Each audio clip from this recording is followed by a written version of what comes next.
तीर्थक्षेत्र नेवासे नगरीचे ग्रामदैवत श्री मोहिनी राजांच्या यात्रेच्या निमित्तानं गुरुवारी पहाटेच्या सुमारास वडार समाजाच्या वतीनं गंगेवरून आणलेल्या कावड मिरवणुकीचं नेवासा नगरीत उत्स्फूर्त स्वागत करण्यात आलं।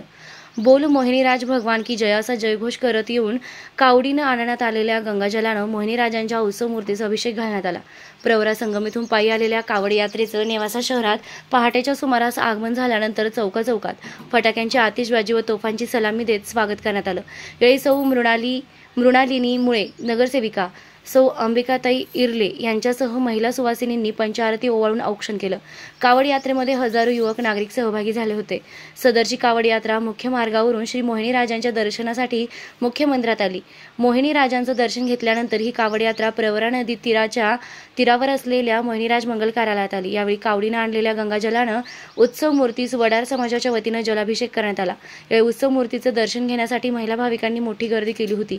कावड यात्रेत सहभागी झालेल्या वडार समाजासह इतर समाज बांधवांना धन्यवाद देत प्रातिनिधिक स्वरूपात शाल व श्रीफळ देऊन सन्मान करण्यात आला। दरम्यान पहाटेच्या सुमारास मोहिनीराज मंगल कार्यालयात स्थापित झालेल्या उत्सव मूर्तीची वेदमंत्रांच्या जयघोषात विधिवत पूजन निवासी नायब तहसीलदार चांगदेव बोरुडे व सौ अंजलीताई बोरुडे यांच्या हस्ते करण्यात आले। झालेल्या धार्मिक कार्यक्रमांचं पौरोहित्य ब्रह्मवृंद मंडळींनी केलं। दिवसभर उत्सव मूर्तींच्या दर्शनासाठी भाविकांनी पाकशाळेत गर्दी केली होती। यात्रेनिमित्त दिवसभरात विविध संस्था संघटना मंडळाच्या वतीनं झेंडा मिरवणुका काढण्यात आल्यानं नेवासे नगरीचं वातावरण मोहिनीमय बनलं होतं। प्रतिनिधी सुधीर चव्हाण, नेवासा।